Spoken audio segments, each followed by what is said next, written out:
Ako si Wad na nagkaroon ng matinding karamdaman sa digestive noon, na hanggang ngayon ay iniinda ko pa rin yung sakit ng tiyan ko lalo na kapag nai-stress ako.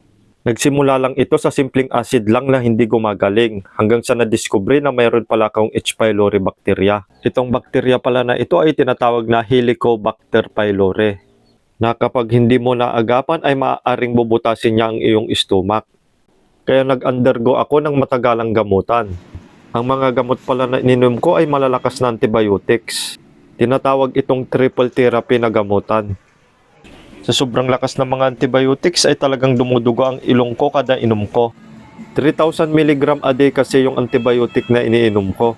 Kaya nanginginig lagi yung laman ko at sumasakit lagi yung ulo ko kada inom ko ng antibiotic.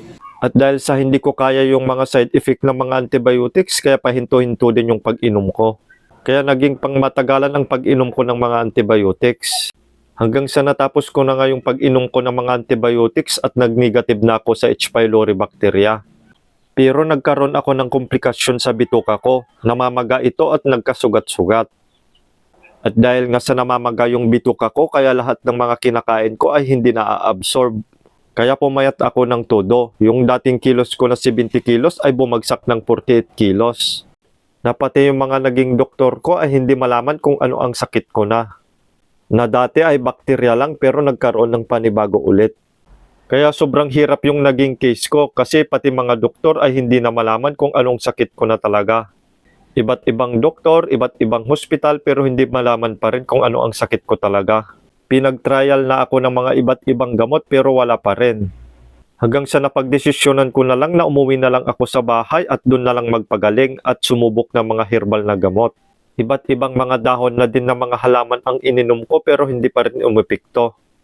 Kaya linakasan ko talaga ang loob ko at itong pagbablog ang naging libangan ko para makaiwas sa stress.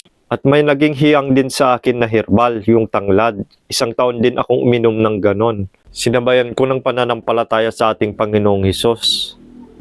Kaya unti-unti na din akong nakarecover at unti-unti na din akong nagkalaman. Pero umaatake yung sakit ng tiyan ko kapag nai-stress ako, kaya iwas na iwas talaga ako sa stress. Naging PWD na din ako dahil sa sakit kong ito. At kung nakikita nyo lagi ay kung saan-saan na ako nagbablog para lang makaiwas ako sa stress. At kung dati itong pagbablog ang naging sandalan ko, pero ngayon ito na ang nagbibigay ng stress sa akin dahil sa sobrang daming bashers. Kahit ganito na nga yung kalagayan ko, madami pa rin mapanghusgang tao. Hindi ko din sila masisisi kasi pinasok ko itong mundo ng social media kaya asahan natin na madaming manghuhusga sa atin. Sa masayahin at sa matatamis ng ngiti ko sa mga upload kong videos ko, sa likod pala nito ay may mabigat akong pinagdadaanan. Yung nakapagpapasaya ka ng mga ibang tao dahil sa mga content mo pero sa likod nito ay may pinagdadaanan kang pagsubok. Alam ko na nagsisimula pa lang ang pahina ng buhay ko kaya laban lang, lakasan lagi ang loob at magdasal lang lagi. Kaya wag mawalan ng pag-asa, laban lang hanggang sa dulo, malalagpasan din natin ang lahat.